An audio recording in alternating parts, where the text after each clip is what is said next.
Hello नमस्कार दोस्तों, स्वागत है फिर से एक नए वीडियो में। तो दोस्तों आज के इस वीडियो में हम लोग बिहार पुलिस के लिए प्रैक्टिस सेट नंबर देखेंगे और यह दोस्तों बहुत ही अच्छा प्रैक्टिस सेट होगा जो ज्ञान बिंदु सर का है और यह स्पेशल बैच में उनका चलता है। तो चलिए दोस्तों शुरू करते हैं और इसका पीडीएफ आप लोग को टेलीग्राम पर भेज दिया जाएगा, तो वहाँ से आप लोग देख लीजिएगा। तो चलिए दोस्तों शुरू करते हैं। पहला प्रश्न है कि सांगलू समिति जिसने 2011 में रिपोर्ट प्रस्तुत की थी, सांगलू समिति जिसने 2011 में प्रस्तुत की वह किससे संबंधित है? तो सांगलू समिति का संबंध राष्ट्रमंडल खेल में जो घोटाला हुआ था उसी की जांच के लिए यह समिति बना था।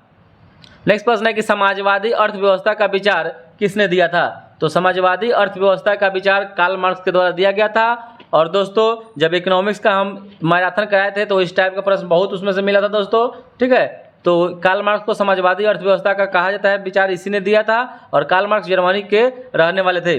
दुनिया के मजदूर एक हो जाओ इन्होंने नारा दिया था। दास कैपिटल पुस्तक भी इन्होंने लिखा है। और जो धर्म है अफीम के समान है, यह कथन भी कार्ल मार्क्स का ही है। नेक्स्ट प्रश्न है कि राष्ट्रीय आय में किसे शामिल किया जाता है? राष्ट्रीय आय में किसे शामिल किया जाता है? तो विदेशों से प्राप्त उपहार, लॉटरी में जीता गया इनाम और भारत में विदेशों द्वारा अर्जित लाभ उपयुक्त में सभी को राष्ट्रीय आय में शामिल किया जाता है। अगला प्रश्न है किसी अर्थव्यवस्था में आर्थिक मंदी और उसकी रिकवरी का ग्राफ जो होता है वह ग्राफ कैसा होता है? तो वी शेप्ड का होता है, ठीक है, वी आकार का होता है। अगला प्रश्न है कि बिहार में जमींदारी उन्मूलन की शुरुआत कब की गई? तो बिहार में जमींदारी उन्मूलन की शुरुआत 1951 ईस्वी में किया गया था। अगला प्रश्न है कि जय जवान जय विज्ञान सप्ताह कब मनाया जाता है? तो यह 23 से 29 दिसंबर को मनाया जाता है। अगला प्रश्न है कौन सी पंचवर्षीय योजना आगत निर्गत मॉडल पर आधारित थी? आगत निर्गत मॉडल पर आधारित थी तो हो जाएगा छठी पंचवर्षीय योजना। अगला प्रश्न है कि स्वतंत्र भारत की प्रथम औद्योगिक नीति की घोषणा कब की गई? स्वतंत्र भारत की पहली औद्योगिक नीति की घोषणा 1948 ईस्वी में की गई थी। 1948 ईस्वी में की गई थी। नेक्स्ट प्रश्न है कि यदि प्राथमिक घाटा शून्य है तब उधार की राशि होगी। यदि प्राथमिक घाटा शून्य है तब उधार की जो राशि होगी वह ब्याज भुगतान के ठीक बराबर होगी। अगला प्रश्न है कि ऑपरेशन ब्लैक बोर्ड का संबंध किससे है? तो यह हो जाएगा प्राथमिक शिक्षा से है। ऑपरेशन ब्लैक बोर्ड का संबंध प्राथमिक शिक्षा से है। नेक्स्ट प्रश्न है कि तुगरिल तुगन के अभियान के समय मिथिला के कर्नाट राज्य का शासक था। वह शासक कौन था? तो इसका सही उत्तर हो जाएगा राम सिंह देव था। अगला प्रश्न है कि 1936 में बिहार में जमींदार के सत्वाधिकार नीति के विरुद्ध जो आंदोलन चलाया गया था उसका नाम बख्श आंदोलन था। क्या था? बख्श आंदोलन था। सत्वाधिकार नीति के विरुद्ध जो आंदोलन चलाया गया था बिहार में जमींदारों के विरुद्ध, उस आंदोलन का नाम था। अगला प्रश्न है कि गंगा नदी के दक्षिणी भाग में फैले बिहार के क्षेत्र को कहा जाता है? गंगा नदी के दक्षिणी भाग में फैले बिहार के क्षेत्र को गंगा सोन दोआब, मगध का मैदान, अंग का मैदान, उपयुक्त में से सभी यह कहा जाता है। अगला प्रश्न है कि 17वीं 18वीं शताब्दी में फ्रांस की सामाजिक संरचना जो विभक्त थी, यानी उनकी जो सामाजिक संरचना बट गई थी, कौन कौन भागों में? तो 3 स्टेट्स में बट गई थी। अगला प्रश्न है कि अबिसिनिया के युद्ध के बाद कौन से 2 राष्ट्र एक दूसरे के काफ़ी करीब आ गए थे?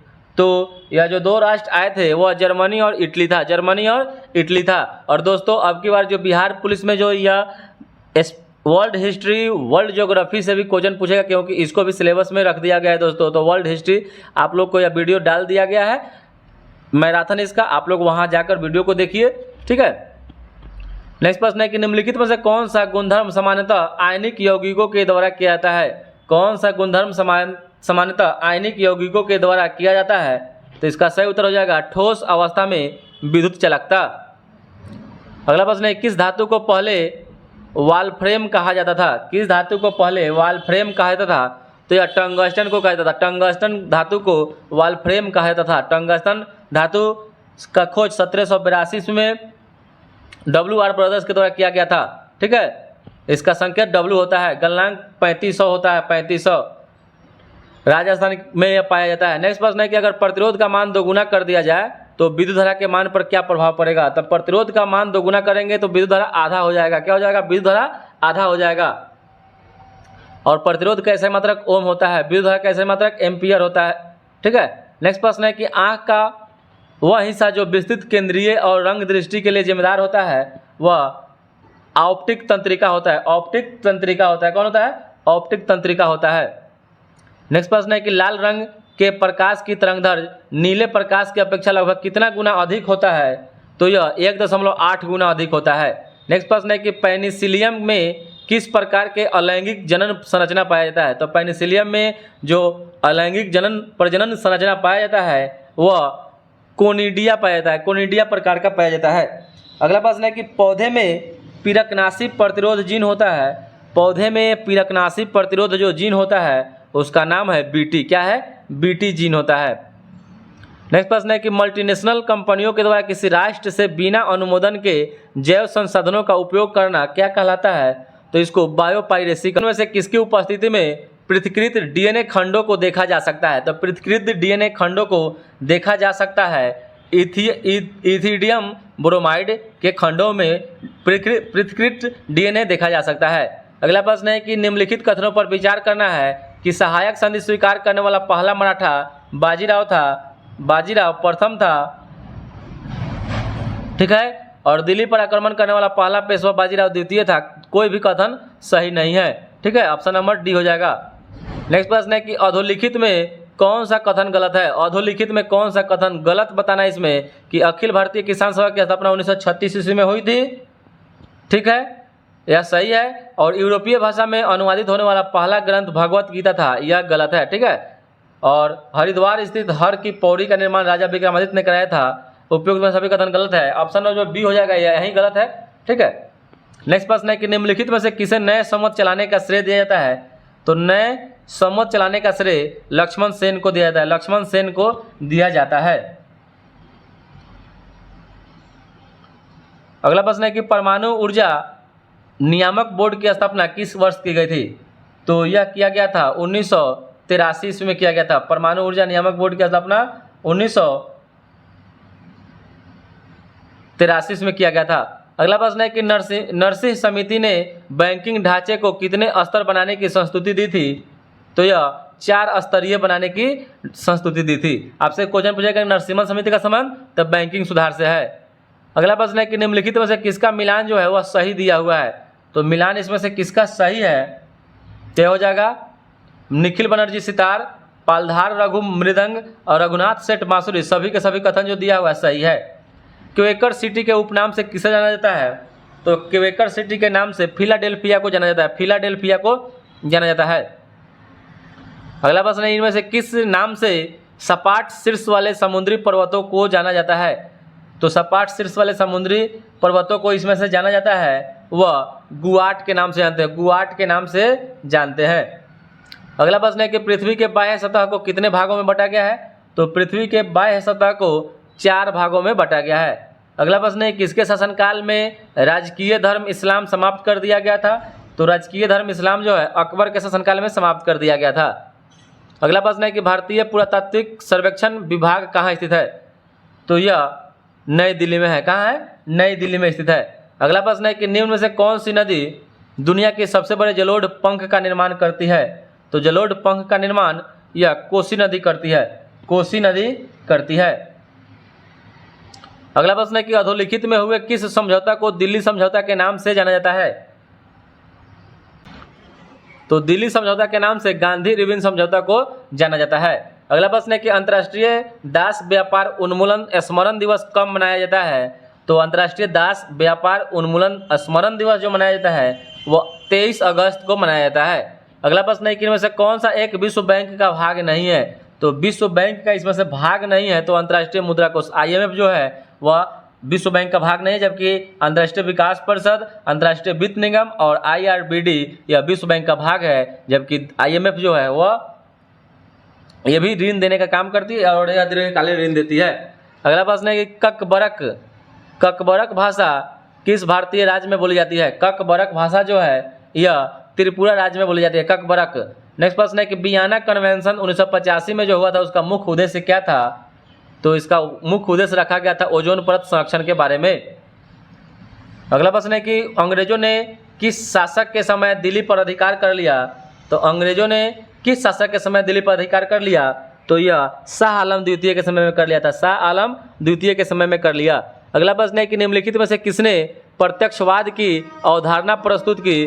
तो प्रत्यक्षवाद की अवधारणा प्रस्तुत करने वाला जो व्यक्ति था उसका नाम था अगस्ट काम्टे। क्या था? Auguste Comte.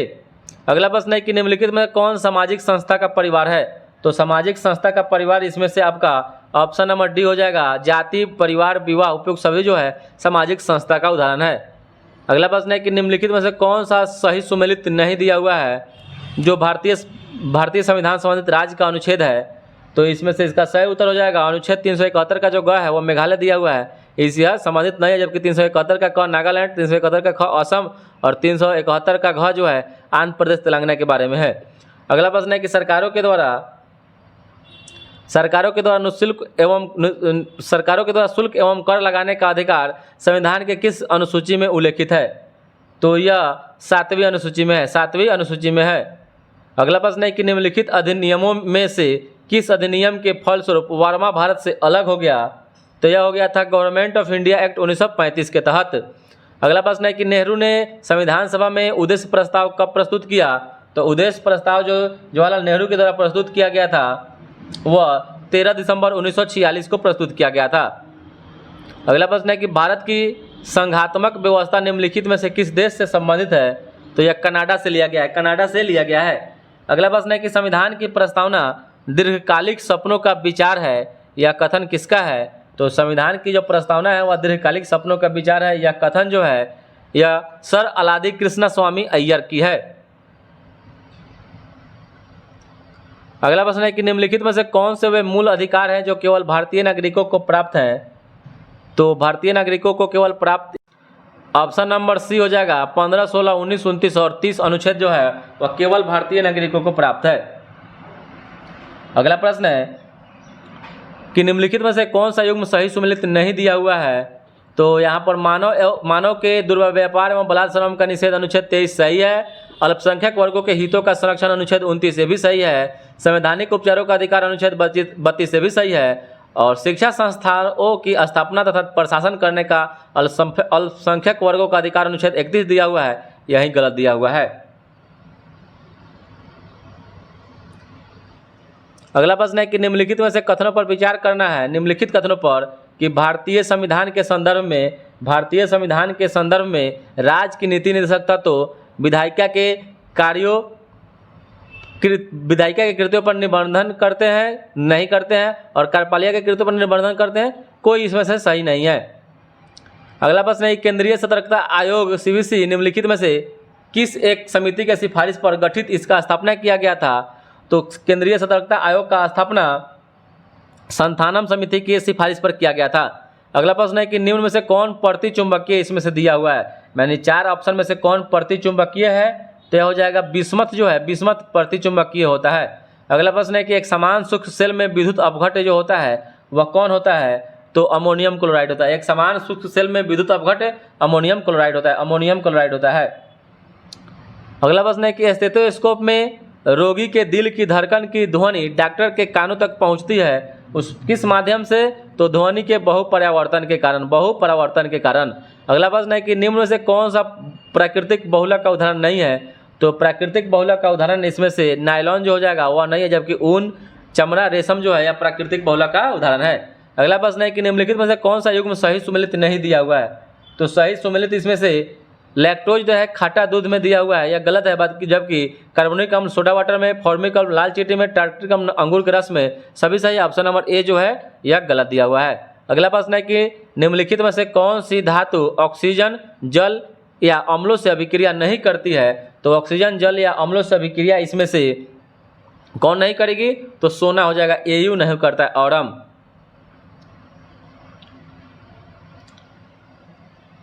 अगला प्रश्न है कि निम्नलिखित में से कौन सा जो सही इसमें दिया हुआ है कथन नहीं दिया हुआ है, सही नहीं दिया हुआ है कि हीरे में सभी कार्बन एकल बंध के द्वारा जुड़े होते हैं ग्रेफाइट परतों वाली एक संरचना है जिसमें परतें कमजोर वांडर वाल बलों के द्वारा आपस में जुड़ी होती है, और ग्रेफाइट की परतें कार्बन परमाणुओं की षष्ठकोणीय वलयों द्वारा बनती है, और ग्रेफाइट की परतें कार्बन कार्बन एकल बंध के द्वारा आपस में जुड़े होते हैं। यह गलत है, बाद बाकी और ऑप्शन सही है।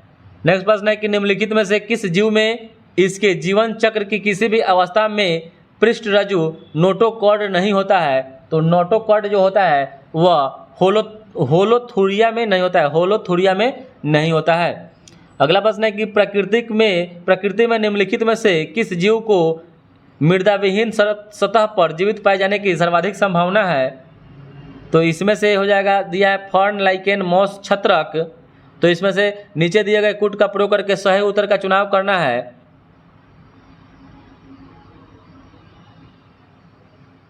तो इसका जो सही उत्तर हो जाएगा वह 2 और 3 हो जाएगा, 2 और 3 हो जाएगा। अगला प्रश्न है कि इसमें से सूची 1 को सूची 2 से मिलान करना है। एक तरफ झूमिंग जो खेती है, झूमिंग खेती या पूर्वी भागों में होती है। तो झूमिंग खेती में इसका 1 नंबर इसका आ जाएगा, झूमिंग खेती में उत्तर पूर्वी क्षेत्र में झूमिंग खेती होती है। झूमिंग खेती उत्तर पूर्वी क्षेत्र में होती है, और जो खील होता है वह हिमालयन पट्टी में होती है, और जो बिंगा होता है वह उड़ीसा में होता है, और वालरे जो होता है वह दक्षिण पूर्वी राजस्थान में यह खेती की जाती है। ऑप्शन नंबर बी हो जाएगा, इसका मिलान सही दिया हुआ है। नेक्स्ट प्रश्न है कि रेशम कीट अपने जीवन चक्र में किस चरण में वाणिज्यिक प्रयोग का तंतु पैदा करता है? तो यह पैदा करता है प्यूपा अवस्था में करता है। और भेड़ की प्रथम स्तनपायी प्रतिरूप क्लोन का नाम क्या था? तो क्लोन का नाम क्या है? तो इसका सही उत्तर हो जाएगा दुर्गा। क्या हो जाएगा? दुर्गा हो जाएगा। अगला प्रश्न है कि भारत में श्वेत क्रांति मूलतः किस राज्य से शुरू हुई थी? तो श्वेत क्रांति जो मूलतः शुरू हुई थी वह गुजरात राज्य से शुरू हुई थी। अगला प्रश्न है कि निम्नलिखित राज्यों में से किस एक में पखुई वन्य जीव अभयारण्य अवस्थित है? तो पखुई वन्य जीव अभयारण्य अरुणाचल प्रदेश में अवस्थित है।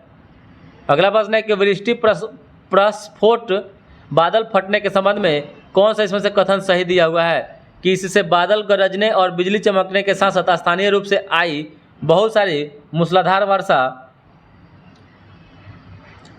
वर्षा के रूप में परिभाषित किया जाता है। सही है। ऐसा अधिकांश पहाड़ी क्षेत्रों में होता है, ये भी सही है। इसके परिणाम स्वरूप बहुत तीव्र वर्षा अर्थात कुछ ही घंटों में 250 mm से 300 mm तक वर्षा होती है, ये भी सही है। ऐसा केवल दिन में होता है, ये इसका कोई ठिकाना नहीं है, दिन और रात कहीं भी हो सकता है। अगला प्रश्न है कि चेरनोबिल दुर्घटना किस आपदा से संबंधित है? तो चेरनोबिल जो आपदा हुई थी वह परमाणु आपदा कहलाती है, जो यूक्रेन में हुआ था। अगला प्रश्न है कि निम्नलिखित में से कौन सा युग्म सही सुमेलित नहीं है? तो सही सुमेलित इसमें से नहीं है, तो ऑप्शन नंबर सी हो जाए, केंद्रीय शस्य वानिकी अनुसंधान संस्थान बांदा, यही गलत दिया हुआ है, या जो झांसी में है। अगला प्रश्न है कि रूपसी हवाई अड्डा भारत के किस राज्य में अवस्थित है? रूपसी हवाई अड्डा भारत के किस राज्य में अवस्थित है? तो इसका जो सही उत्तर हो जाएगा वह असम हो जाएगा।